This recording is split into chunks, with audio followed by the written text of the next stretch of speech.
नमस्कार साथियों, मैं अनीता श्रीवास्तव आपका हार्दिक अभिनंदन करती हूँ। श्रीमद् वाल्मीकि रामायण में आज का प्रसंग है राजा दशरथ की बात अनसुनी करके परशुराम का श्री राम को वैष्णव धनुष पर बाण चढ़ाने के लिए ललकारना। दशरथ नंदन श्री राम, वीर, सुना जाता है कि तुम्हारा पराक्रम अद्भुत है। तुम्हारे द्वारा शिव धनुष के तोड़े जाने का सारा समाचार भी मेरे कानों में पड़ चुका है। उस धनुष का तोड़ना अद्भुत और अचिंत्य है। उसके टूटने की बात सुनकर मैं एक दूसरा उत्तम धनुष लेकर आया हूँ। यह है वह जमदग्नि कुमार परशुराम का भयंकर और विशाल धनुष। तुम इसे खींचकर इसके ऊपर बाण चढ़ाओ और अपना बल दिखाओ।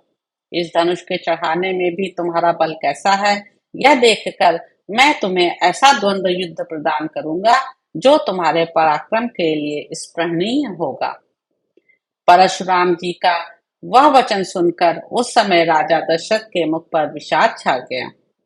वे दीन भाव से हाथ जोड़कर बोले, ब्राह्मण, आप स्वाध्याय और व्रत से शोभा पाने वाले भृगुवंशी ब्राह्मणों के कुल में उत्पन्न हुए हैं और स्वयं भी महान तपस्वी और ब्रह्म ज्ञानी हैं। क्षत्रियों पर अपना रोष प्रकट करके अब शांत हो चुके हैं, इसलिए मेरे बालक पुत्रों को आप अभय दान देने की कृपा करें, क्योंकि आपने इंद्र के समीप प्रतिज्ञा करके शस्त्र का परित्याग कर दिया है। इस तरह आप धर्म में तत्पर हो कश्यप जी को पृथ्वी का दान करके वन में आकर महेंद्र पर्वत पर आश्रम बनाकर रहते हैं। महामुने, आप मेरा सर्वनाश करने के लिए कैसे आ गए? एकमात्र राम के मारे जाने पर ही हम सब लोग अपने जीवन का परित्याग कर देंगे। राजा दशरथ इस प्रकार कहते ही रह गए, परंतु प्रतापी परशुराम ने उनके उन वचनों की अवहेलना करके राम से ही बातचीत जारी रखी। वे बोले, रघुनंदन, ये दो धनुष सबसे श्रेष्ठ और दिव्य हैं। सारा संसार इन्हें सम्मान की दृष्टि से देखता था। साक्षात विश्वकर्मा ने इन्हें बनाया था। ये बड़े प्रबल और दृढ़ थे। नरश्रेष्ठ, इनमें से एक को देवताओं ने त्रिपुरासुर से युद्ध करने के लिए भगवान शंकर को दे दिया था।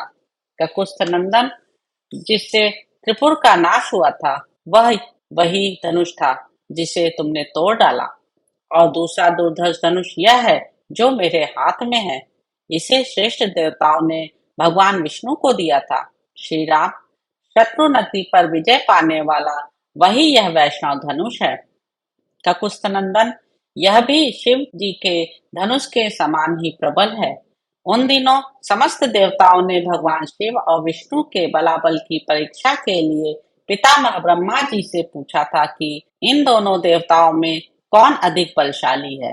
देवताओं के इस अभिप्राय को जानकर सत्यवादियों में श्रेष्ठ पितामह ब्रह्मा जी ने उन दोनों देवताओं में विरोध उत्पन्न किया। विरोध पैदा होने पर एक दूसरे को जीतने की इच्छा वाले शिव और विष्णु में बड़ा भारी युद्ध हुआ, जो रोंगटे खड़े कर देने वाला था। उस समय भगवान विष्णु ने हुंकार मात्र से शिव जी के भयंकर बलशाली धनुष को शिथिल तथा त्रिनेत्रधारी महादेव जी को भी स्तंभित कर दिया।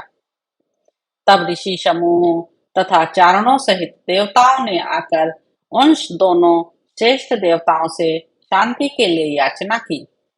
फिर वे दोनों वहां शांत हो गए। भगवान विष्णु के पराक्रम से शिव जी के उस धनुष को शिथिल हुआ देख ऋषियों सहित देवताओं ने भगवान विष्णु को श्रेष्ठ माना। तदंतर कुपित हुए महायशस्वी रुद्र ने बाण सहित अपना धनुष विदेह देश के राजश्री देवरात के हाथ में दे दिया। श्री राम, शत्रु नगरी पर विजय पाने वाले इस वैष्णव धनुष को भगवान विष्णु ने भृगुवंशी ऋचिक मुनि को उत्तम धरोहर के रूप में दिया था। फिर महातेजस्वी ऋचिक ने प्रतिकार की भावना से रहित अपने पुत्र एवं मेरे पिता महात्मा जमदग्नि के अधिकार में यह दिव्य धनुष दे दिया। तपोबल से संपन्न मेरे पिता जमदग्नि अष्ट शस्त्रों का परित्याग करके जब ध्यानस्थ होकर बैठे थे, उस समय प्राकृत बुद्धि का आश्रय लेने वाले कृतवीर्य कुमार अर्जुन ने उनको मार डाला। पिता के इस अत्यंत भयंकर वध का, जो उनके योग्य नहीं था, समाचार सुनकर मैंने रोषपूर्वक बारंबार उत्पन्न हुए क्षत्रियों का अनेक बार संहार किया। श्री राम, फिर सारी पृथ्वी पर अधिकार करके मैंने एक यज्ञ किया और उस यज्ञ के समाप्त होने पर पुण्य कर्मा महात्मा कश्यप को दक्षिणा रूप से यह सारी पृथ्वी दे डाली। पृथ्वी का दान करके मैं महेंद्र पर्वत पर रहने लगा और वहां तपस्या करके तपोबल से संपन्न हुआ। वहां से शिव जी के धनुष के तोड़े जाने का समाचार सुनकर मैं शीघ्रता पूर्वक यहाँ आया हूँ। श्री राम, इस प्रकार वह महान वैष्णव धनुष मेरे पिता पितामहों के अधिकार में रहता चला आया है।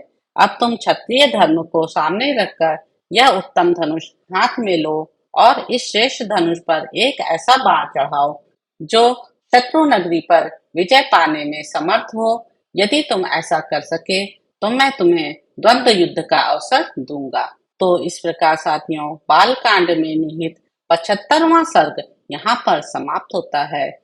यदि आपको यह अच्छा लगा हो तो मेरे चैनल को लाइक करें, शेयर करें, सब्सक्राइब करें।